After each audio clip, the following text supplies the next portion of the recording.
4 மாதம் முடிந்த 5ஆம் மாதத்தில் வருகை தந்திருக்கும் உங்கள் ஒவ்வொருவரையும் இயேசு கிறிஸ்துவின் நாமத்தினாலே வாழ்த்து வரவேற்றுக் கொள்கிறோம். இப்பொழுது ஒரு தலைகளை தாழ்த்தி ஜெபம் செய்வோம். அப்பா, இந்த 4 மாதம் முதலும் எங்களோட போது இருந்து பாதுகாத்து கொண்டு டெஸ்ட் பண்ணிட்டு இயேசுப்பா, இப்பொழுது எங்களோட கூட இருந்து வழி நடத்துங்க இயேசுப்பா. என்னை மறைத்து நீங்கள் கூட இருந்து பேசுங்க, என்னோட வழி நடத்துங்க. இயேசுவின் நாமத்தினாலே ஜெபிக்கிறேன். ஆமென்.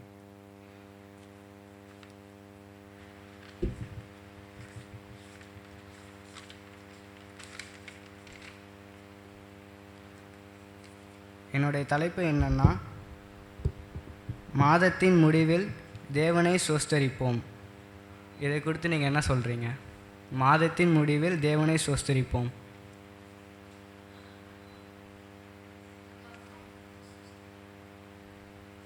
சோஸ்தரிக்காக வந்திருக்கீங்க. வேற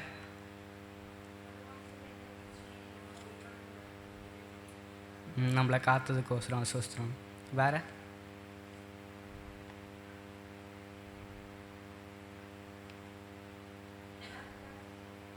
எல்லாத்துக்காகவும் சோஸ்திரி. ஒரு சின்ன கதை. ஒரு விவசாயி வருடம் முழுவதும் கடினமாக உழைக்கிறான். அந்த வருடத்தில் மழை கொஞ்சமாகவும் பெஞ்சிச்சு, அதிகமாகவும் பெஞ்சிச்சு. மழை பெய்யாமலும் இருந்துச்சு. பயிர்கள் நல்லாவும் இதாச்சு, ஒரு சில பயிர்கள் கெட்டும் போச்சு. அந்த வருடத்தின் கடைசியில் அவன் என்ன சொன்னான்னா, ஆண்டவரே, எல்லாம் பரிபூர்ணமாக இல்லை, ஆனாலும் நீர் என்னை கைவிடவில்லை. அவன் என்ன சொல்கிறான்? எல்லாமே பரிபூர்ணமாக இல்லை, ஆனாலும் நீர் என்னை கைவிடவில்லை. அவன் சொன்னதுக்கு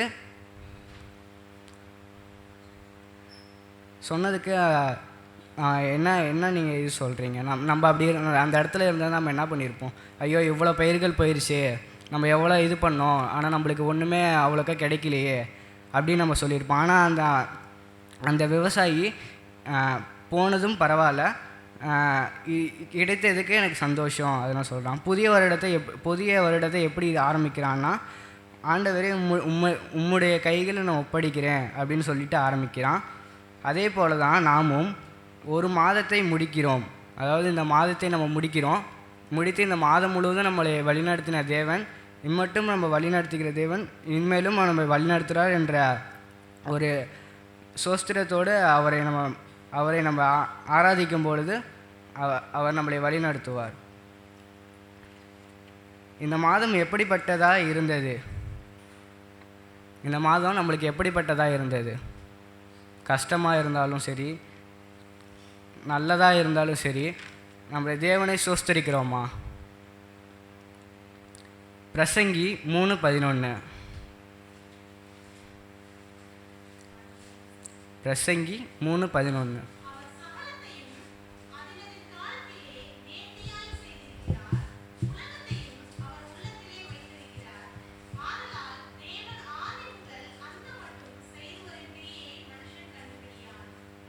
அவர் சகலத்தையும் அதின் காலத்திலே நேர்த்தியாய் செய்திருக்கிறார்.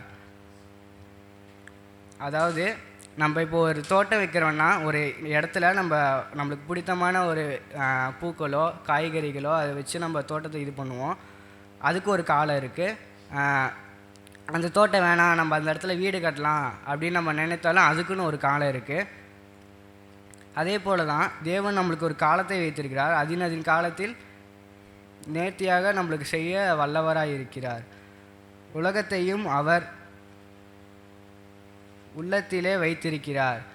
மனிதனுக்கு எல்லாவற்றையும் புரிந்து கொள்ள வேண்டும் என்ற ஆசை இருக்கும். ஆனால் தேவன் செய்கிற எல்லாவற்றிற்கும் முழுமையாக புரிந்து கொள்ள முடியாது. ஆதலால் தேவன் ஆதி முதல் அந்தம் மட்டும் செய்து வரும் கிரியையை மனுஷன் கண்டுபிடியான்.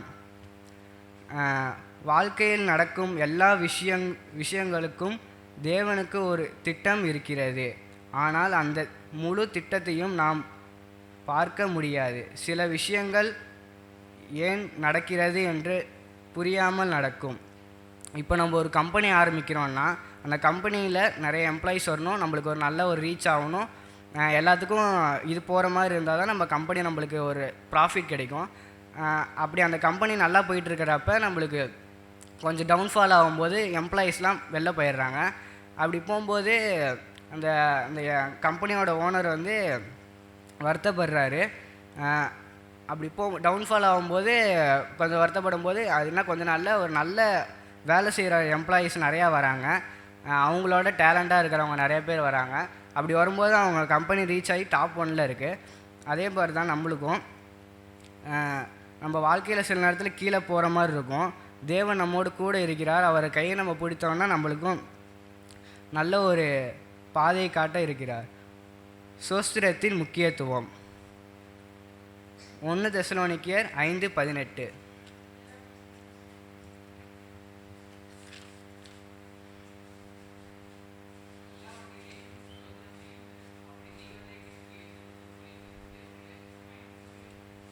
எல்லாவற்றிலும் சோஸ்திரம் செய்யுங்கள். நம்ம எல்லாவற்றிலும் சோஸ்திரம் செய்கிறோமா?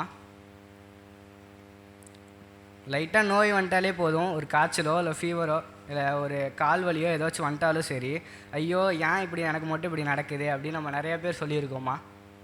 நான் சொல்லியிருக்கேன். எல்லோரும் சொல்லியிருக்கீங்களா? அதே போல் தான் நம்ம தேவன் என்ன சொல்கிறாருன்னா,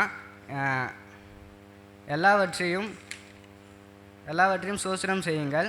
இப்படி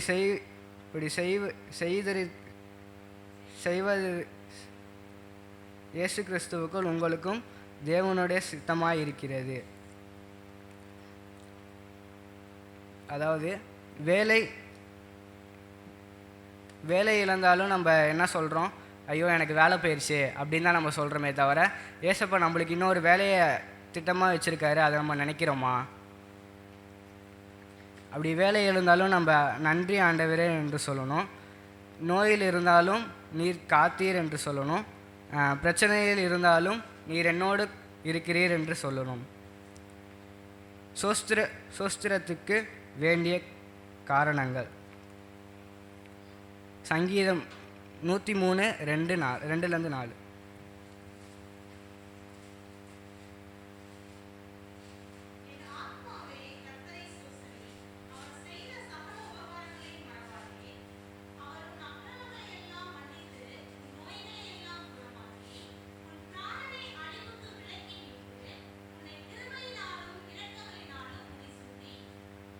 அதாவது இந்த வசனம் என்ன சொல்லுதுன்னா, நம்ம உயிரை காத்தார்.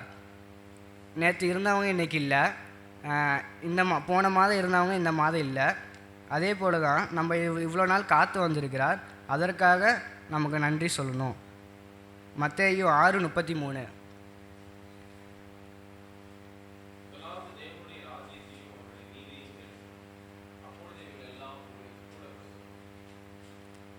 தேவைகளை நிறைவேற்றுகிறார்.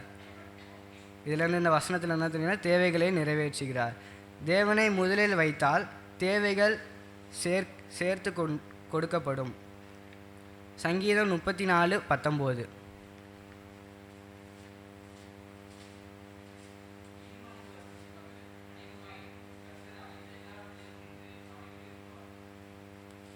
இந்த வசனத்திலிருந்து என்ன தெரியுதுன்னா, கஷ்டங்களில் காத்தார்.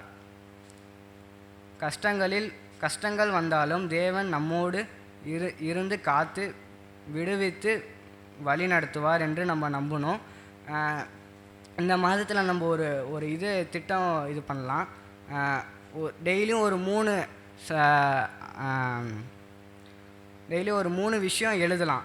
இன்று தேவன் நமக்கு என்ன நல்லது செய்தார் என்று ஒரு தினமும் எழுதி பார்த்தோன்னா அந்த மாத கடைசியில் நம்மளுக்கு பார்க்கும்போது பெருசாக இருக்கும்.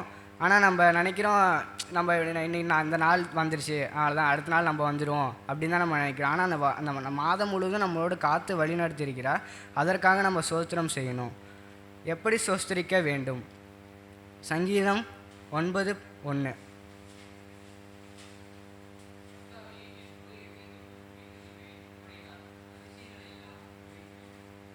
இதயத்திலிருந்து ஸ்தோத்திரிக்க வேண்டும். நம்ம சங்கீதம் 100:1-2.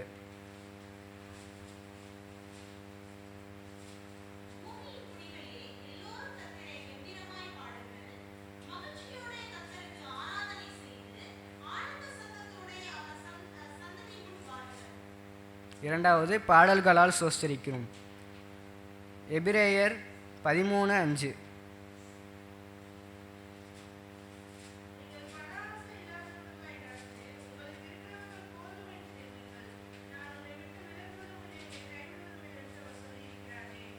வார்த்தைகளால் சோஸ்தரிக்க வேண்டும். 3வது, இந்த 3 விஷயங்களும் நம்ம சோஸ்தரிக்க வேண்டும்.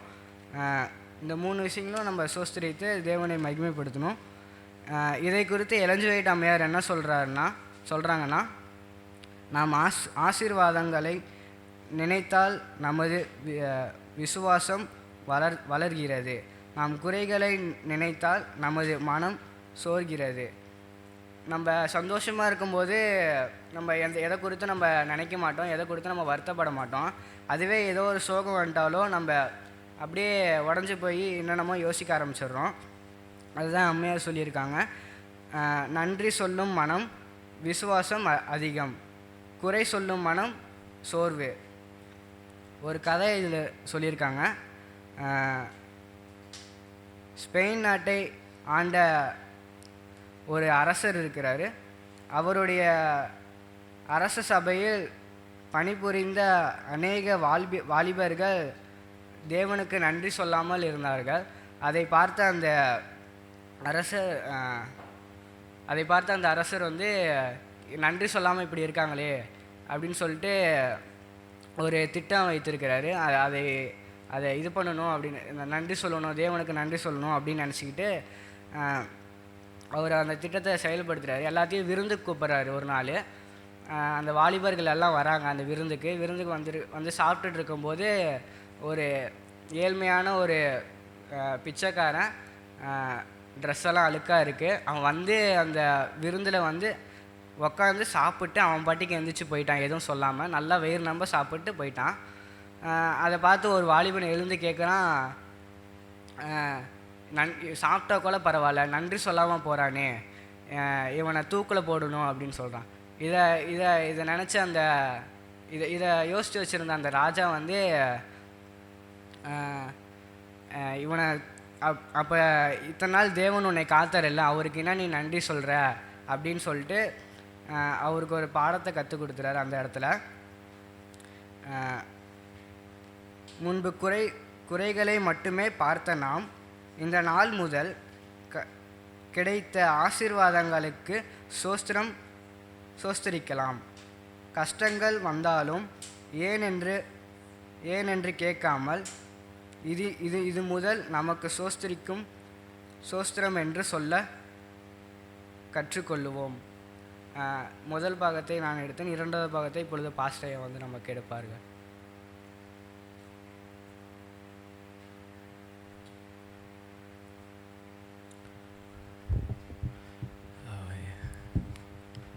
முதலாவது பாகத்தை அருமையாக எடுத்து கொடுத்த மகனை கர்த்தர் ஆசீர்வதிப்பாராக. நாம் தொடர்ந்து இந்த செய்தியை நாம் தியானித்துக்கும் பொழுது ஸ்தோத்திரத்தை குறித்து நல்ல ஒரு வார்த்தைகளை மகன் சொன்னான்.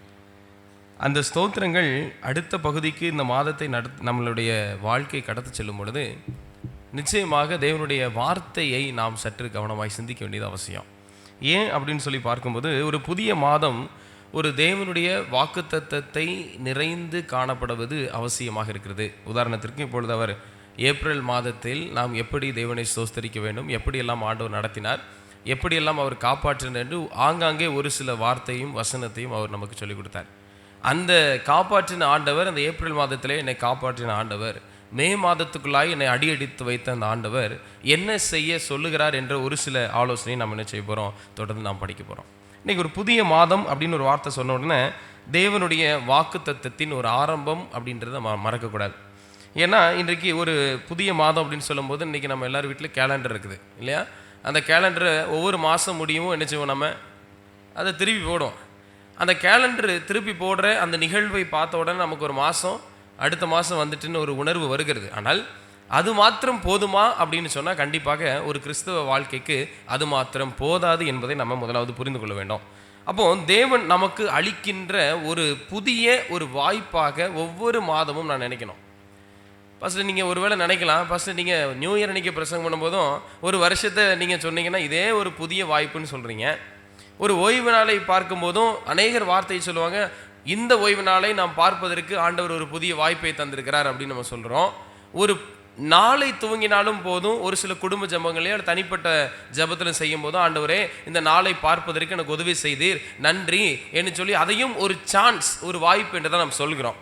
இப்போ இந்த மாத பிறப்பு ஜபத்திலும் அதே வார்த்தை நான் சொல்லுகிறேன் அப்படின்னு சொன்னால், நிச்சயமாக நீங்கள் நான் யோசிக்க வேண்டிய ஒரு கருத்து என்ன அப்படின்னா, ஆண்டவர் ஒவ்வொரு நாளையும் நமக்கு புதிதாக்கி தான் தருகிறார். ஒரு கேலண்டரை மாத்திரனாலேயோ, ஒரு கேலண்டர் அந்த இதில் கிளிக்கிறனாலேயோ, ஒரு மொபைல் ஃபோன்லேருந்து நம்ம பார்க்குற அந்த அறிமுகத்தினாலேயோ கிடையாது. நிச்சயமாக கிறிஸ்து உங்களுக்கும் எனக்கும் ஒரு வாய்ப்பை தான் ஒவ்வொரு மாதமும் தருகிறார் என்பதை மறக்கக்கூடாது. கடந்த மாதத்தின் தோல்விகளையும் வேதனைகளையும் சந்தேகங்களையும் அனைத்தையும் பின்னால் விட்டு ஒரு புதிய நம்பிக்கையுடன் முன்னேற நம்மளை அழைக்கின்ற தேவன் இந்த தேவன் என்று பார்க்கிறோம். வாசியுங்கள் புலம்பல் 3ஆம் அதிகாரம் வசனம் 22, 23வது வசனத்தை வாசிச்சோன்னு சொன்னால், அதில் 2வது பகுதி அழகாக நமக்கு குறிப்பிடப்படுகிறது. வாசியுங்கள் புலம்பல் 3ஆம் அதிகாரம் வசனம் 22, 23. நாம் நிர்மூலமாக இருக்கிறது கர்த்தருடைய கிருபையே. நன்கு கவனிக்க வேண்டும். ஒவ்வொரு நாளும் நான் இன்னைக்கு நிற்கிறேன் அப்படின்னு சொன்னாலே அது தேவனுடைய சுத்த கிருபை என்பது மறக்கக்கூடாது. வாசிங்க. ஏன் அந்த சுத்த கிருபை எப்படி அப்படின்னு யோசிக்கும் போது, அவருடைய இரக்கங்களுக்கு முடிவில்லை. உங்களையும் என்னையும் காப்பாற்றுகிற கிறிஸ்து ஒரு மாதத்தை துவக்கி தருகிறார் என்று சொன்னால், ஒரு நாளை எனக்கு அதிகரித்து தருகிறார் என்று சொன்னால், அவருடைய கிருபைக்கு முடிவில்லை. தொடர்ந்து வாசிங்களேன். அந்த கிருபையும் அந்த இரக்கமும் எப்படி இருக்கும்னா, எனக்கு அது காலை தோறும் ஒரு புதியதாகவே மாறுகிறது. உமது உண்மை பெரியதாய் இருக்கிறது. இதனால் ஒவ்வொரு புதிய மாதம் வரும் பொழுதும், ஒவ்வொரு ஜபமும் நாம் நேரத்தை செலவழித்து ஓய்வு நாளுக்கு வருவது போல, அல்லது வெள்ளிக்கிழமை ஆராதனைக்கு வருவது போல இந்த சாயங்கால நேரம் வந்து வேதத்தின் முறைமைப்படி இந்த 6 மணிக்கு மேலே இந்த நாளை துவங்க வேண்டும் என்று சொல்லி வருகிற நாம் ஒரு சாதாரணமாக எண்ணி தயவு செய்து இனிமேல் வர வேண்டாம்.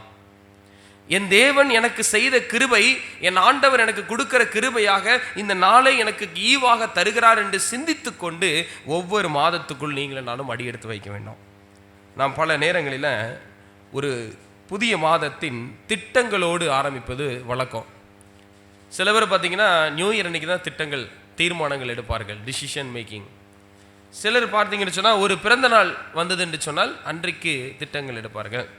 சிலர் ஒருவேளை திருமண நாட்கள் வந்தது என்று சொன்னால் குடும்பமாக அல்லது தம்பதிகளாக சேர்ந்து ஒரு தீர்மானம் எடுப்பாங்க. ஒரு உதாரணத்துக்கு நான் இப்போ அந்த கேள்வியை உங்கள் சபை முன்னாடி கேட்குறேன். எப்படிப்பட்ட திட்டங்கள் ஒருவேளை புத்தாண்டு அன்னைக்கு இன்றைக்கு மக்கள் எடுக்கிறாங்க? ஒரு உதாரணத்துக்கு 1-2 சொல்லுங்கள் பார்ப்போம். இந்த மாதிரியான திட்டங்கள் ஒரு புத்தாண்டு வரும்பொழுது நியூ இயர் அன்னைக்கு இப்படி எடுக்கிறோம் பாஸ்டர் அப்படின்னா என்னென்ன தீர்மானங்கள்? 1-2 சொல்லுங்க பார்ப்போம். வாலி பிள்ளைகள் இருக்கீங்க, பெரியவங்க இருக்கீங்க, யார் ஒன்றாலும் சொல்லலாம். என்ன, வாட் ஆர் த டிசிஷன்? என்னென்ன திட்டங்கள் சொல்லுங்க. ஓகே, ரெசல்யூஷன் என்னென்ன எடுக்கிறாங்க? வெயிட் லாஸ் பண்ணணும் அப்படின்னு சொல்லி சில பேர் திட்டம் எடுக்கிறாங்க. சரி, வேற? ஜிம்முக்கு போனோன்னா சரி, ஜிம்முக்கு போனோன்னு சில பேர் திட்டம் எடுக்கிறாங்களா, அது ஒரு டிசிஷன் எடுக்கிறாங்க. வேற? காலையில் 6 மணிக்கு எழும்பணும் அப்படின்னு சொல்லி நிறைய பேர் திட்டங்கள், அவங்களுடைய தீர்மானம் இருக்கிறது. வேற வேற ரெசல்யூஷன். ஓகே, நான் மதுபான பிரியனாக இருக்கக்கூடாது, ஒரு நல்ல பிரியனாக இருக்க வேண்டும் பிறருக்கு என்று தீர்மானம் எடுக்கிறாங்க. சரி, இப்போ ஒருவேளை திருமண நாட்களில் ஏதாவது இங்கே இருக்கக்கூடிய பெரியவங்கள் ஏதாவது தீர்மானம் எடுத்திருக்கீங்களா குடும்பமாக சேர்ந்து? அப்படி இது வரைக்கும் எடுத்தது இல்லையோ? முயற்சி பண்ணுவோம். ஃபர்ஸ்ட் என்னோட பிறந்த நாள் அன்றைக்கு நான் ஒரு தீர்மானம் எடுத்திருக்கிறேன் அப்படின்னா என்னெல்லாம் எடுத்திருக்கிறீங்க? அடுத்த முறை கேக் கட் பண்ணக்கூடாதுன்னா, அம்மா அப்பா எது சொன்னாலும் கேட்கணும்னு சொல்லி ஒரு ஆள் தீர்மானம் எடுத்திருக்கிறாங்களாம். சரி, வேற? டெய்லி ப்ரேயர் பண்ணணும், இனிமேலாவது என் பிறந்த நாள் ஒரு ஜபத்தின் அடிப்படையில் காணப்படுகிற ஒரு பிறந்த நாளாக இருக்க வேண்டும்னு சொல்லி நிறைய பேர் ஜெபம் பண்ணுறாங்க, தீர்மானம் எடுக்கிறதா பார்க்குறோம். இப்போ நிறைய தீர்மானம் இருக்குன்னு, நிறைய தீர்மானங்கள் இருக்கிறது. ஒவ்வொரு புதிய மாதமும் தேவனுடைய கிருபையின் மூலமாக கிடைக்கப்படுகிறது என்று சொல்லும் பொழுது, இந்த ஒரு புதிய ஆரம்பத்தை நாம் ஸ்தோத்திரம் செலுத்தி, அந்த நன்மையானாலும் சரி தீமையானாலும் சரி ஆண்டவர் பாதத்தில் வைத்த பிற்பாடு நான் புதிய தீர்மானத்தோடு நான் நடக்குவதற்கு முயற்சிக்க வேண்டும். நாம் பல நேரங்களில் ஒரு புதிய மாதத்தை திட்டங்களுடன் ஆரம்பிக்கிறோம். வேலை, குடும்பங்கள், ஆரோக்கியங்கள், பொருளாதார நிதிகள் போன்ற அநேக திட்டங்கள் எடுப்பாங்க. சில ஃபேமிலியெல்லாம் பார்த்தீங்கன்னா தனிப்பட்ட முறையில் தீர்மானம் எடுத்த பிற்பாடு குடும்பத்தில் ஒரு தீர்மானம் எடுப்பாங்க. வேலை சம்மந்தமாக அல்லது உணவு சாப்பிட்ற காரியங்கள் சம்மந்தமாக, ஆரோக்கியமாக தான் சரீர ரீதியான ஒரு நீங்கள் சொன்ன மாதிரி நிறைய இருக்கு இல்லையா, இருக்கிற காரியமாக, பொருளாதார நிதி காரியமாக அநேக தீர்மானங்கள் குடும்பங்கள் எடுப்பது உண்டு. ஒரு முன்னேற்றத்தை பார்க்கணும், இந்த மாதத்தை விட அடுத்த மாதம் என் ஃபேமிலி இன்னும் கொஞ்சம் ஒரு படி, இன்னும் கொஞ்சம் அரை படி மேலே செல்லணும் அப்படின்ற ஒரு அடிப்படையில் எடுக்கிறதா இந்த தீர்மானம். ஆனால் இந்த மாதம் ஒரு வேறுபட்ட ஒரு தீர்மானத்தோடு, ஒரு வேறுபட்ட முடிவை எடுத்துக்கொண்டு இந்த சபை இன்றைக்கு செல்ல வேண்டுமா தான் முதல் பகுதியில் தம்பி ரொம்ப அழகாக அந்த வார்த்தைகளை சொன்னாங்க. எந்த ஒரு சூழ்நிலையில் இருந்தாலும் ஆண்டவர் நடத்தினார், அவருக்கு நாம் ஸ்தோத்திரம் செலுத்துவது அவசியமாக இருக்கிறது. ஒரு கதையோடு அழகாக முடித்தார். அந்த கதையை யோசித்து பார்த்து நீங்கள் உங்களுடைய வாழ்க்கையிலும் அதை நிற்க வேண்டும் என்று நான் விரும்புகிறேன். இந்த புதிய மாதம் ஒரு புதிய கிருபை கண்டுபிடிச்சாச்சு, ஒரு நியூ கிரேஸ், ஒரு நியூ மர்சி என்று கூட சொல்லலாம். அந்த புதிய மாதம் எனக்கு ஒரு புதிய நம்பிக்கையை கொடுக்க வேண்டும். ஏப்ரல் மாதம் என்று சொல்லும் போது ஏப்ரல் 1ஆம் தேதி அன்று எத்தனையோ நபர்கள் இந்த உலகத்தில் நம்மளை ஏப்ரல் ஃபூலிஷ் ஆக்குவதற்கு நிறைய பேர் முயற்சித்தார்கள். எத்தனை பேர் ஏமாந்தீங்க? எத்தனை பேர் ஏமாத்துனீங்க? சில பேர் கையே தூக்கல, நான் ஏமாறவும் இல்லை ஏமாத்தவும் இல்லை. அப்படியா? இந்த மாதம் ஒருவேளை ஏப்ரல் மாதம் என்று சொன்னாலே ஒரு ஏமாற்றத்திற்குரிய நாள் என்று கூட சில பேர் சொல்லலாம். என்னுடைய நண்பர்களோடு நான் பேசிக்கொண்டிருக்கும் பொழுது ஒரு நாள் நாங்கள் பேசினோம். என்ன அப்படின்னா, இந்த ஏப்ரல் மாதம் மட்டும் எதுக்காக ஏப்ரல் 1ஆம் தேதி என்று எல்லோரும் இந்த ஏப்ரல் ஃபூல் என்று சொல்லி ஏமாற்றுகிறார்கள் என்று நாங்கள் பேசிக்கிட்டு இருந்தோம். அப்போ ஒருவர் சொன்னார், இந்த ஏப்ரல் மாதம் ஒருவேளை ஏப்ரல் மாதத்தில் பிறந்தவர்கள் எல்லாம் சாபக்கேட்டில் உள்ளவர்களோ அப்படின்னு சில பேர் சொன்னாங்க. ஒருவேளை இங்கே இருக்கிறவங்க எத்தனை பேர் ஏப்ரல் மாதத்தில் பிறந்தீங்க தெரியல, அப்படிலாம் ஒன்றும் பயப்பட வேண்டாம், சரியா? ஏன் அப்படி அந்த வார்த்தையை சொன்னார் என்று யோசிக்கும் போது, எல்லாருமே உலகத்தில் அந்த 1ஆம் தேதி வந்தால் ஒரு விளையாட்டு போல இது மாறிவிட்டது. ஏப்ரல் போல வாட்ஸ்அப்பில் கூட இடையில நானும் ஒரு செய்தியை அனுப்பியிருந்தேன். அது ஏப்ரல் மாதத்துக்காக அனுப்பல, ஆனால் ஏப்ரல் மாதங்களிலே அனுப்பப்பட்ட செய்தி. அந்த செய்தி ஆரம்பம் எப்படி இருந்ததுன்னு சொன்னால், இது ஒரு முக்கியமான செய்தி, இதெல்லாம் நல்லா கவனிங்க, இது எல்லாரும் நல்லா தெரிஞ்சிக்க வேண்டிய செய்தி, இது எல்லாருக்கும் அவசியமாக தெரிஞ்சிக்கக்கூடிய ஒரு செய்தி, இதை கவனிங்க அப்படின்னு சொல்லிட்டு ஏதோ ஒரு முக்கியமான ஒரு மருத்துவ ரீதியான ஒரு ஆலோசனையோ அல்லது ஒரு எமர்ஜென்சி அனௌன்ஸ்மெண்ட் போல. நான் சொல்லுது புரியுதா?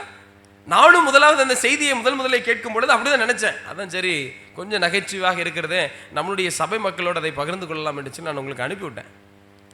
அந்த ஆடியோ மெசேஜ் ஸ்டார்ட் பண்ணும்போது அவருடைய உச்சரிக்கும் அந்த சத்தத்தையும் கேட்கும்போது ஏதோ ஒரு இடத்தில் விபத்து நடந்து விட்டது, அல்லது எங்கேயோ ஒரு பிரச்சனை நடந்து விட்டது, எங்கேயோ ஒரு ஆபத்து நடந்து விட்டது என்று சொல்லி தான் நானும் நினைச்சுக்கிட்டு இருந்தேன். ஆனால் அந்த ஆடியோ மெசேஜ் போக போக போக போக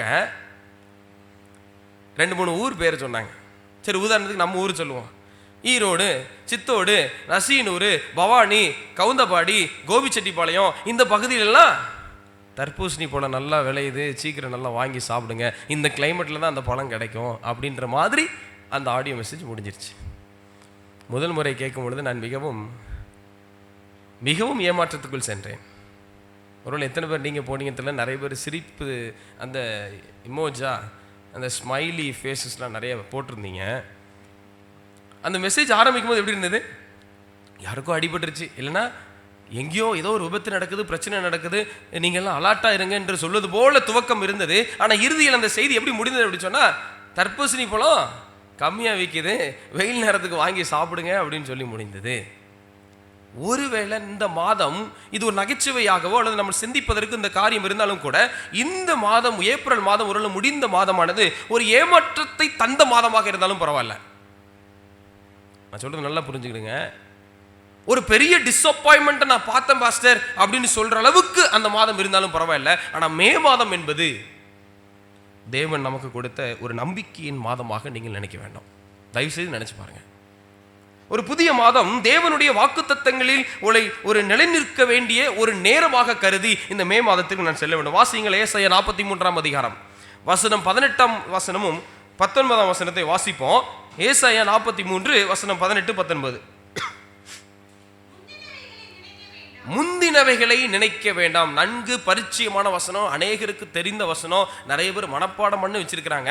முந்தினவைகளை நினைக்க வேண்டாம், பூர்வமானவைகளை சிந்திக்க வேண்டாம்.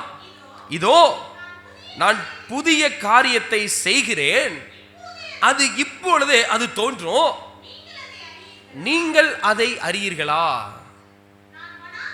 நான் வனாந்தரத்திலே வழியையும் அவாந்தர வழியிலே ஆறுகளையும். நீங்க யோசிச்சு பாருங்க, இந்த இடத்துல இந்த வசனத்துல 19வது அதிகாரத்தில் 19வது வசனத்தில் சொல்லப்பட்ட கடைசி 2-3 வார்த்தைகளை கொஞ்சம் யோசிச்சு பாருங்க. நான் வனாந்திரத்திலே வழியையும் அவாந்திர வழியிலே ஆறுகளையும் உண்டாக்குவேன் அப்படிங்கிறாரு. இது சாத்தியமா? பாலைவனம் என்று சொன்னால் எந்த ஊர் நமக்கு ஞாபகம் வரும்? அமெரிக்காவா? துபாயா? ராஜஸ்தான்? ஒருவேளை துபாயில் பாலைவனம் இருக்கா? ஒரு சில பகுதியில் இருக்கு இல்லையா? Saudi Arabia. ஆனால் இந்த ராஜஸ்தான் என்று சொல்லும்போது எனக்கு முதல்ல சப்பாத்தி தான் ஞாபகம் வருது. நான் எங்கள் வீட்டில் அங்கே பள்ளி பருவத்தில் படிக்கும் பொழுது ராஜஸ்தான்காரங்க ஒருத்தவங்க குடியிருந்தாங்க. ஆமாம், ஒரு சேட்டு அண்ணன். எப்போவுமே சப்பாத்தி குழம்பு இருக்கோ இல்லையா, அந்த சப்பாத்திக்கு குழம்பு ஞாபகம் வர மாட்டேங்கி பக்கத்தில் ஒரு என்ன செய்வாங்கன்னா, ஒரு கிண்ணத்தில் தண்ணியை ஊற்றி அந்த தண்ணியில் வெங்காயத்தை என்ன செஞ்சுருவாங்க, முக்கி வச்சுருவாங்க. கொஞ்சம் அந்த வெங்காயத்தினுடைய காரத்தன்மை குறைய வேண்டும் என்பதற்காக மேபி அந்த தண்ணியை வச்சுருக்கலாம் அவங்க. அது சரிதானே நான் சொல்கிறது? பெண்கள் நீங்கள் எனக்கு சாதகமாக இருக்கிறீங்கன்னு நினைக்கிறேன். ரைட், அந்த பாயிண்ட் கரெக்ட் தான். வெங்காயத்தில் தண்ணியில் வெங்காயத்தை போடும்போது அந்த காரத்தன்மை என்ன செய்யும், காட்டத்தன்மை, ஒவ்வொருத்தரும் ஒரு மாதிரி பேசுவீங்க, அந்த தன்மை குறையும். அவங்க அதை வச்சு சாப்பிடுவாங்க. சப்பாத்தி அதிகம். அந்த ராஜஸ்தான் இல்லையா, சொன்ன உடனே நமக்கு ராஜஸ்தான் ஞாபகம் வருது, மண். அந்த ஒரு பாலைவனத்தில் என்னெல்லாம் இருக்கும்? தென்னை மரம் ஒரு நிறைய பார்த்துருப்பீங்க, மாங்காய் தோப்பு இருக்கும், நம்ம பறித்து சாப்பிட்ற கொய்யாக்காய் மரம் இருக்கும், அப்படி தானே? நிறைய தண்ணீர் உரியக்கூடிய பனை மரம் இருக்கும், சரி தானே? அதானே பாலை மரம்? ஆமாம். பாலைவனத்தில் என்ன இருக்கும்? மண்ணை தவிர ஒன்றும் இருக்காது. ஈச்ச மரம் ஆங்காங்கேன்னு சொல்லக்கூட முடியாது, ஏதாவது ஒரு இடங்களிலே ஈச்ச மரம்.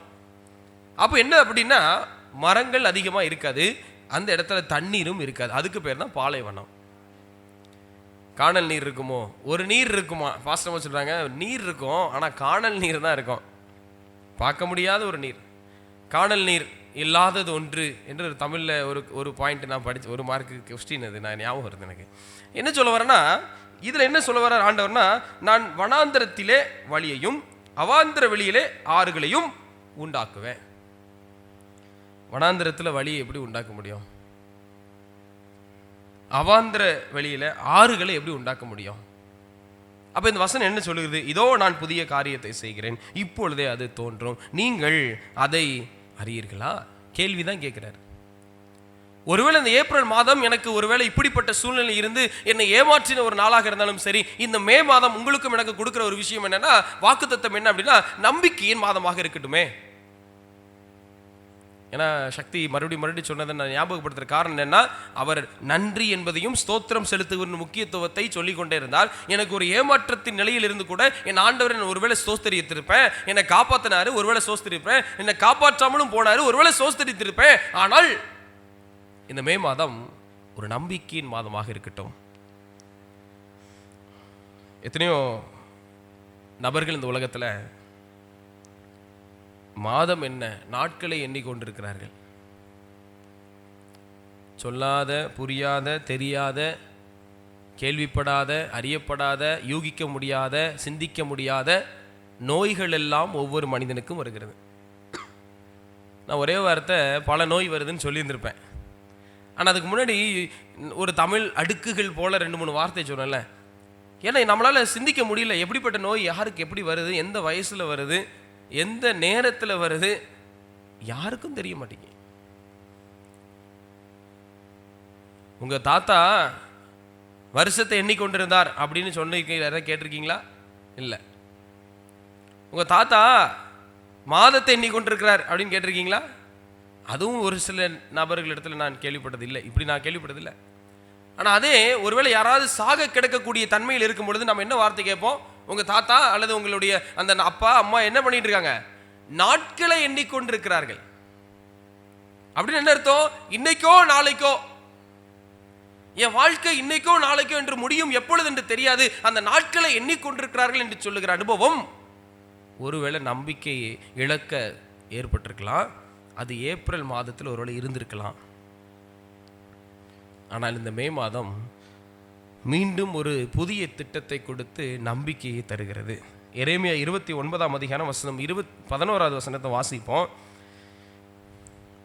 ஆண்டவர் கொடுக்கிற ஒரு வாக்குத்தத்தம். எரேமியா 29ஆம் அதிகாரம் வசனம் 11வது வசனத்தை நம்ம வாசித்தோம் அப்படின்னா, நீங்கள் எதிர்பார்த்திருக்கும் முடிவை உங்களுக்கு கொடுக்கும்படிக்கு நான் உங்கள் பேரிலே நினைத்திருக்கிற நினைவுகளை அறிவேன் என்று கர்த்தர் சொல்லுகிறார். அந்த தீர்மானம் பண்ணி திட்டம் போட்டு வச்சிருக்கிறோம் இல்லையா, அந்த செயல்களானது ஒரு தீமைக்காக அல்ல, சமாதானத்துக்கு ஏதுவான நினைவுகளே. ஆமென். யோசிச்சு பாருங்க, இந்த மாதம் ஒருவேளை ஆண்டவர் இன்னொரு வாய்ப்பை தந்தாருன்னு சொன்னாரு, கிருபையாக தந்தாருன்னு சொன்னாரு, அது எனக்கு ஒரு ஈவாக கிடைத்ததுன்னு சொன்னாரு. ஒருவேளை அது தீமைக்காக அல்ல, அது சமாதானத்துக்கு ஏதுவான ஒரு மே மாதமாக இருக்கலாம். இந்த மாதத்தில் நாம் எப்படி எல்லாம் இருக்கணும் அப்படின்னா ரொம்ப எளிமையாக சொல்லிட்டு போயிடலாம். தம்பி ஒரு வசனம் கோட் பண்ணார், நான் தான் அந்த வசனத்தை வாசித்தேன். எந்த வசனம் ஞாபகம் இருக்கா? மத்தேயு 6:33. என்ன சொல்லுங்க பார்ப்போம், பார்க்காம சொல்லுங்க. 6:33. முதலாவது தேவனுடைய ராஜ்யத்தையும், அப்பொழுது இந்த ஒரு வசனத்தை நம்ம உருப்படியாக செஞ்சாலே ஒவ்வொரு மாதம் வரும்போதும் நமக்கு நம்பிக்கை குறையாது. என்னை பொறுத்த வரைக்கும் நான் தான் நினைக்கிறேன். இந்த ஒரு வசனத்தை நாம் உருப்படியாக செஞ்சோம் அப்படின்னாலே ஒவ்வொரு மாதத்தை கண்டு ஒருவரும் பயப்பட வேண்டாம். அநேகர் கடன் பிரச்சனையில் பயப்படுறாங்க, மன ரீதியான பிரச்சனையில் பயப்படுறாங்க, குடும்ப பிரச்சனையினால் பயப்படுறாங்க, தனிப்பட்ட முறையில் பயப்படுறாங்க, சமுதாயத்தில் என்ன நடக்கும் என்று பயப்படுறாங்க. இன்னைக்கு முதலாவது தேவனை தேடினோம் என்று சொன்னால் எல்லாம் கூட கொடுக்கப்படும். நான் ஏற்கனவே ஒரு கதை சொல்லியிருக்கிறேன். இந்த வசனத்துக்கும் கருவேப்பிலை கொத்தமல்லிக்கும் ஒரு சம்பந்தம் இருக்குது அப்படின்ட்டு. ஞாபகம் இருக்கா? ஒருத்தன் கடைக்கு போனான். என்ன வாங்க போனால் கேட்டவங்க மறுபடியும் சொல்லுங்கள். 2-3 டைம் சொல்லிட்டேன் இது, அதனால தான் மறுபடியும் உங்ககிட்ட கேட்குறேன். ஒருத்தன் கடைக்கு போனான், காய்கறி கடைக்கு போயிட்டு என்ன கேட்டான்? தக்காளி வெங்காயம் ஒரு 1/2 கிலோ 1 கிலோ போடுங்க. நீங்கள் கடைக்கு போனால் கொத்தமல்லி கருவேப்பிலை எத்தனை கிலோ வாங்கிட்டு வருவீங்க? வாங்கவே மாட்டீங்களோ? பிடிக்காதா? ஃப்ரீயாக வாங்கிட்டு வருவீங்களா? அந்த மளிகை கடைக்காரன் நம்பர் கொடுங்க எனக்கு. நிறைய காய்கறி வாங்கினா ஃப்ரீயாக கொடுப்பாங்க. நானும் ஒரு சில கடைகள் எனக்கு கேள்விப்பட்டிருக்கேன். அப்படி ஒருவேளை ஒரு இலவசமாக கொடுக்காவிட்டாலும் இந்த கருவேப்பிலை கொத்தமல்லி எத்தனை ரூபாய்க்கு தருவாங்க தெரியுமா? ஒரு 5 ரூபா. இப்போ தான் 5 ரூபா. இப்போ கொஞ்சம் நான் வருடங்களாக 5 ரூபா ஆயிட்டு. அதுக்கு முன்னாடி 2 ரூபா 1 ரூபா. 2 ரூபாய்க்கு 2 தருவாங்க, கருவேப்பிலையும் தருவாங்க, கொத்தமல்லியும் தருவாங்க. ஏன் விட்டால் கொஞ்ச நாள் ஆகி போச்சு, நாளைக்கு ஒரு அரசு விடுமுறை வந்துட்டு கடை திறக்க முடியும்னா புதினா இருந்தால் கூட கட்டு தூக்கி வீசுகிற அநேக கடைக்காரங்க உண்டு. இப்போ இந்த வசனத்துக்கும் இந்த காய்கறிக்கு என்ன பசு சம்பந்தம் அப்படின்னா, முதலாவது தேவனுடைய ராஜ்யத்தையும் அவருடைய நீதியும் தேடுங்கள் என்பது கத்தரிக்காய், வெண்டைக்காய், தக்காளி, பாவக்காய், என்னக்காய் சொல்லுங்கள், எல்லா அக்காவும் அங்கே வந்துடுவாங்க. மீதி எல்லாம் கூட கொடுக்கணும்னு சொல்லுகிற நிறைய பேர் லேடிஸ்லாம் பார்த்தீங்கன்னா தவறாக எடுத்துக்கொள்ளணும்னா, ஒரு சில பெண்கள் இவ்வளோ காய் வாங்கியிருக்கோம், வந்து ஒரு பச்சை மிளகாய் தரமாட்டிக்கிறாங்க, அதை சாரி என்னது கருவேப்பிலை கொத்தமல்லி தரமாட்டிக்கிறாரே இவர் அப்படின்லாம் சிந்திச்சிருக்கிறாங்க. நான் அருகில் இருந்திருக்கிறேன். அண்ணா இவ்வளோ காய் வாங்கியிருக்கோம், கொஞ்சம் தாங்க. இதை கேட்டு நானும் மார்க்கெட் போனேன், என் வாயும் கேட்க ஆரம்பிச்சிருச்சு. சரி, அது ஒரு பழக்கங்கள் அல்லது பேரம் பேசுகிற ஒரு விஷயங்கள்னு வச்சுக்கிடுவோமே. அது இன்னைக்கு அநேக நேரத்தில் நம்ம முக்கியமானதை தேடாமல் கருவேப்பிலை கொத்தமல்லிக்கு சண்டை போட்டுக்கிட்டு இருக்கோம். யாராவது போயிட்டு ஒரு 2 கிலோ கருவேப்பிலை தாங்க, 1 கிலோ கொத்தமல்லி தாங்கன்னு கேட்க முடியுமா? கேட்டால் நம்மளை பைத்தியக்காரன்னு இல்லாட்டி மேலே எங்கேயும் பார்ப்பாரு. இது எந்த ஊர்? அந்த கடைக்காரர் ஒரு சில மளிகை கடைலாம் பார்த்தீங்கன்னா 2 கட்டு தான் வாங்கி வச்சிருப்பாங்க அவங்களோட வியாபாரத்துக்கு. அவ்வளோதான், அவங்களுக்கு அவ்வளோ தேவைப்படும். அல்லது ஒரே கட்டு தான் சில பேர் வாங்க. ஒரு சின்ன பெட்டி கடையாக இருந்துச்சுன்னா நம்ம போயிட்டு கருவேப்பிலை கொத்தமல்லி கட்டா தாங்கன்னா அப்படி பார்ப்பாங்க. நம்ம தான் மளிகை கடை வச்சுருக்கோமா, இல்லை இவர் மளிகை கடை வைக்க போகிறாரா? நான் என்ன சொல்ல வரேன் அப்படி தெரியுமா? தேவையானது எது என்பது ஆண்டவர் நன்கு அறிந்திருக்கும் பொழுது நமக்கு தேவையானது எது, நீ எதை தேட வேண்டும் என்று சொல்லி கொடுக்கும் அந்த ஆண்டவர், அந்த வார்த்தையை நாம் ஒருவேளை இந்த மாதத்தில் தேடினோம் என்று சொன்னால் நிச்சயமாக நன்றியில் கடந்து வந்த நாம் நம்பிக்கையிலும் கடந்து செல்வோம். ஆமென். அப்படிப்பட்ட வழியிலே நாம் தொடர்ந்து செல்ல வேண்டும். அப்போ முதலாவது தேவனை முதல்ல நான் வைக்கணும். 2வது என்ன செய்யணும் அப்படின்னா, விசுவாசத்தோடு நான் தேவனை தேட வேண்டும். அந்த நம்பிக்கையில் தேடுற நாம சில நேரத்தில் விசுவாசத்தை விடுறனால அந்த மாதம் நமக்கு ஒழுங்காகவே போக மாட்டேங்குது. ஏன் உதாரணத்துக்கு ஒரு நாளே நமக்கு ஒழுங்காக போக மாட்டேங்குது. சில பேர் சொல்லுவாங்க, ஃபஸ்ட்டு நான் இன்றைக்கி ஜோம் பண்ணாமல் ஆரம்பிச்சுட்டேன்னு நினைக்கிறேன், நாளே சரியில்லை. நான் கேள்விப்பட்டிருக்கேன், என் ஃப்ரெண்ட்ஸ் சொல்லியிருக்கிறாங்க, இன்றைக்கி அவசரமாக ஒரு வேலையை போனேன், நான் ஜெபிக்காமல் போனனால தான் இந்த பிரச்சனை. ஒரு 10 மணிக்கு டக்கு டக்குன்னு கிளம்பி பேங்க்குக்கு போய் நிற்கிறீங்கன்னு வைங்களேன், காலையில் 5 மணிக்கு எந்திரிச்சாலும் தான் எல்லா வேலையும் செஞ்சிட்டீங்க, பிள்ளைகளை பள்ளிக்கூடத்துக்கு அனுப்பியாச்சு, எல்லா வேலையும் பார்த்தாச்சு, 9 மணிக்கு கிளம்பியாச்சு, 10 மணிக்கு பேங்க்கில் இருக்கீங்க, காலையில் ஜோம் பண்ண மறந்தாச்சு. பேங்க்கில் ஒரே கூட்டம், உங்களுடைய வேலையே ஓடலை. யாராவது யோசிச்சிருக்கீங்களா, ஒருவேளை நான் காலையில் ஜோம் பண்ணாததுனால தான் இது தடையாயிருச்சோ அப்படின்னு யோசிச்சிருக்கிறீங்களா? அந்த எண்ணம் வந்திருக்குதா யாருக்காவது? நிறைய பேருக்கு இருக்கும். அந்த எண்ணம் தவறா சரியா என்பது என்னுடைய பதிலாக இல்லை. ஆனால் நீங்கள் யோசிச்சு பாருங்க, ஒரு சில நேரத்தில் தேடுவதை இழக்கும் பொழுது நாம் அந்த இழப்பை பார்த்த பிற்பாடு ஏமாற்றத்தையும் தவிப்பையும் கஷ்டத்தையும் கண்ட பிற்பாடு தான் சிந்திப்போம். யார? ஒருவேளை காலையில் ஜெபம் பண்ணாமல் வந்தது தான் பிரச்சனையோ? ஒருவேளை உங்களுக்கு அப்படிப்பட்ட உணர்த்துதல் வருகிறது என்று சொன்னால் அதுதான் மத்தேயு 6:33 நீங்கள் விட்ட விஷயம். விசுவாசத்தோடு கடப்பது அவசியம். மூன்றாவதாக என்னன்னா, ஜப வாழ்க்கை ரொம்ப முக்கியம். ஜப வாழ்க்கை 1 தெசலோனிக்கேயர் 5:17 வாசிக்கும் போது, இடைவிடாமல் ஜபம் பண்ணுங்கள். ஒரு 5 நிமிஷம் காலையில் குறைஞ்சது. எனக்கு இந்த மாதிரி ஒரு பாஸ்டர் சொன்னார், காலையில் எழுந்திரிச்சு ஜெபம் பண்ணுங்க அப்படின்னு சொன்னார். 1 மணி நேரமாவது ஜெபம் பண்ணியா அப்படின்னு கேட்டது பிரசங்கெல்லாம் போயிட்டு, 1/2 மணி நேரமாவது பிரசங்கம் பண்ணுங்க அப்படின்னு சொல்லி நாட்களும் போயிருச்சு. ஏமா காலையில் எழுந்திரிச்சு ஒரு 15 நிமிஷம் ஜெபம் பண்ணுங்கன்னு சொல்லி நாட்களும் போயிருச்சு. 10 நிமிஷம் என்று சொல்லி போயிருச்சு. இப்போ 5 நிமிஷத்துக்கு வந்துட்டார் இந்த பாஸ்டர். ஆனால் இந்த பாஸ்டருக்கு சொல்லிக் கொடுத்தது 1 மணி நேரமாவது ஒரு நாளைக்கு ஜெபம் பண்ணுங்கன்னு சத்தியத்தை சொன்ன நபர்கள் 5 நிமிஷமாவது காலையில் ஜெபம் பண்ணுங்க. ஜபமும் வேத வாசிப்பும் நம் குடும்பத்தில் இல்லை என்று சொன்னால், எவ்வளவு நம்பிக்கையாகவே ஜெபித்தாலும் நம்பிக்கையற்ற மாதமாகத்தான் இருக்கும். ஸோ இன்னைக்கு வந்து இந்த மாதத்தில் தீர்மானம் எடுத்த நீங்களும் நானும் ஜபம் நான் பண்ணணும், பைபிளையும் நான் வாசிக்கணும். அப்போது ஒருவேளை ஏப்ரல் மாதம் அநேக ஏமாற்றத்தை சந்தித்திருந்தாலும், இந்த மே மாதம் எனக்கு ஒருவேளை கிளைமேட்டை குறித்து யோசிக்கும் போது கஷ்டமாக தான் இருக்குது. ரொம்ப சூடு, வெப்பம், ரொம்ப ரொம்ப கவலையாக தான் இருக்குது. ரொம்ப இன்னைக்கு பகல்லையும் சரி இரவு நேரத்துலையும் சரி நம்மளால் சமாளிக்க முடியல இந்த வெப்ப சூழ்நிலைகள். ஆனாலும் வாழ்க்கையை ஆண்டவர் என்ன செய்கிறார்? நடத்தி தருவார். சங்கீதம் 121:8 வாசிக்கும், கர்த்தர் உன் போக்கையும் உன் வரத்தையும் இது முதற்கொண்டு என்றென்றைக்கும் காப்பார். சக்தி அவர் சொன்ன மாதிரி ஸ்தோத்திரம் செலுத்தியிருந்தோம் அப்படின்னா இதெல்லாம் ஆட்டோமேட்டிக்காக நடக்கும். பிலிப்பியர் 4:19 வாசிக்கும் போது, என் தேவன் தம்முடைய ஐஸ்வர்யத்தின்படி உங்கள் குறைவை எல்லாம் கிறிஸ்து இயேசுவுக்குள் மகிமையிலே நிறைவாக்குவார். குறை நம்ம நினைச்சு நீங்கள் இருந்தீங்கன்னா ஏப்ரல் மாதத்தில் பார்த்த ஏமாற்றம் குறைகள் எல்லாம் இந்த மாதம் நமக்கு மாற்றப்படும். பயம் வந்துச்சுன்னா வசனத்தை சொல்லி பாருங்க. ஜெபம் பண்ணால் தான் தெரியும். வசனத்தை நம்ம வாசிச்சாதான், பைபிள் வாசிக்கிற பழக்கம் இருந்தால் தான் தெரியும். நம்ம நிறைய பேர் வசனம் வாசிக்கிறோம்ல, காலையில் வசனம் வாசித்து நம்மளுடைய குழுவிலெல்லாம் நம்ம போடுறோம். ரொம்ப சந்தோஷம்.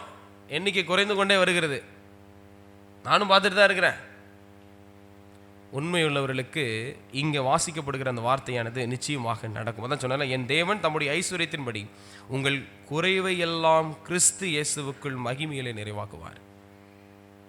அந்த ஃபெய்த்ஃபுல் இருக்கிற, ரொம்ப ஃபெய்த்தாக இருக்கிற நபர்களுக்கு அந்த குறை மாறும்.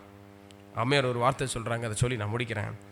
நம்ம எதிர்காலம் ஒரு இருண்டதாக தோன்றினாலும் தேவனுடைய வாக்குத்தத்தம் எப்பொழுதும் உறுதியானது என்பதை சிந்தித்து நடக்கும் பொழுது அந்த இருண்டதெல்லாம் வெளிச்சமாக மாறும்.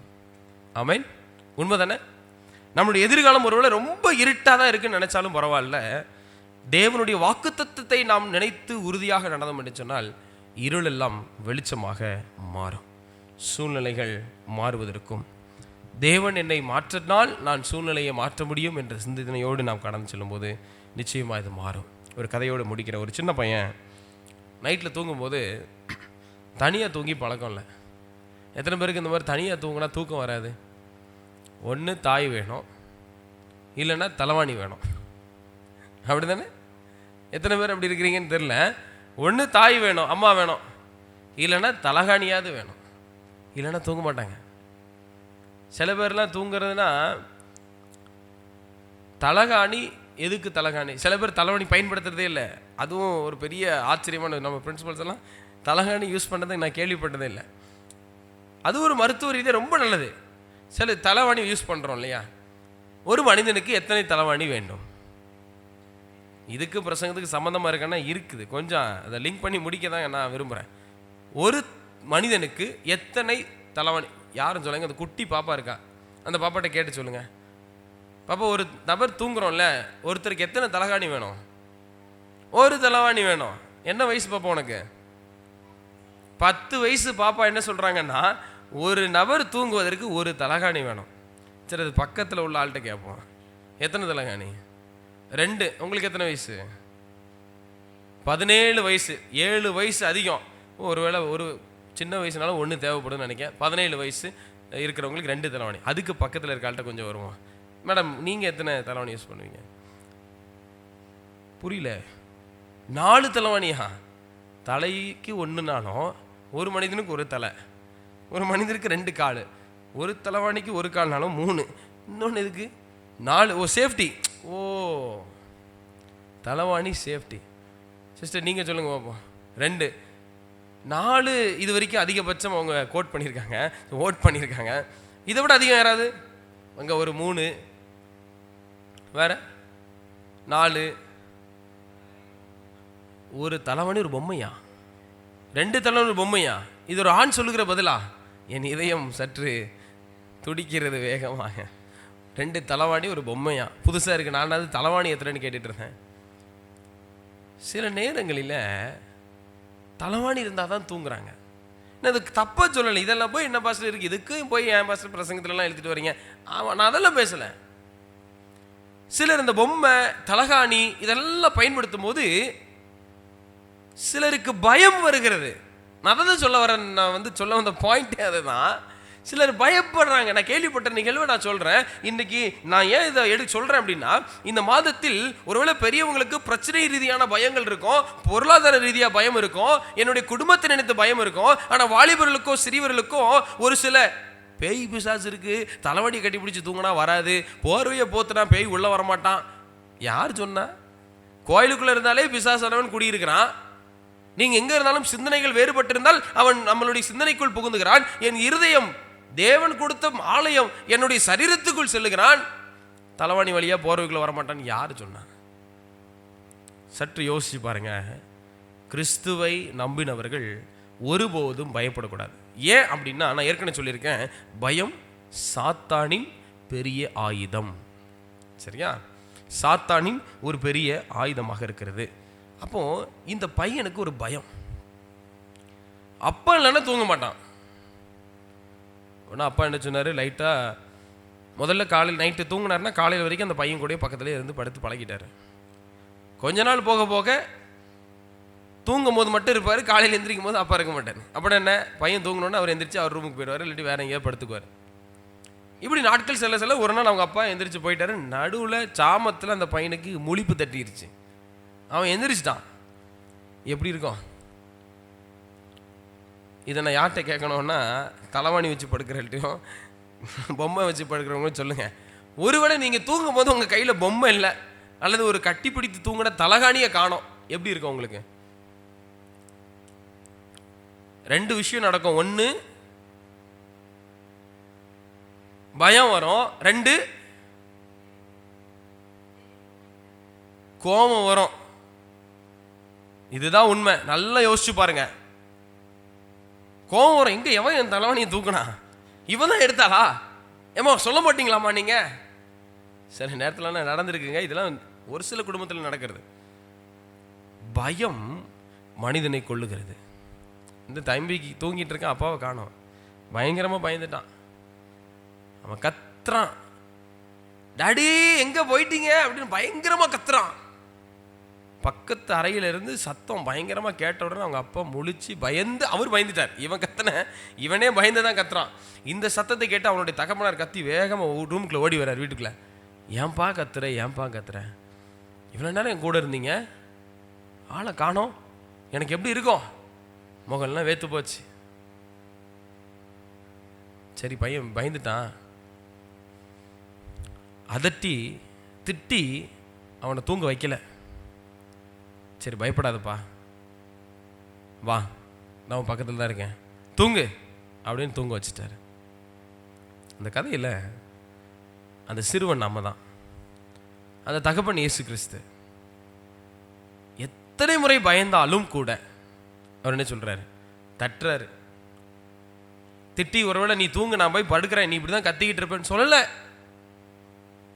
ஏப்ரல் மாதத்தில் ஒருவேளை பயம் வந்துச்சு, ஆண்டவரே சரி நீ படு, மே மாதத்தை உனக்கு என்ன செய்கிறேன், நம்பிக்கையின் மாதமாக நான் தரேன் சொல்கிறாரு.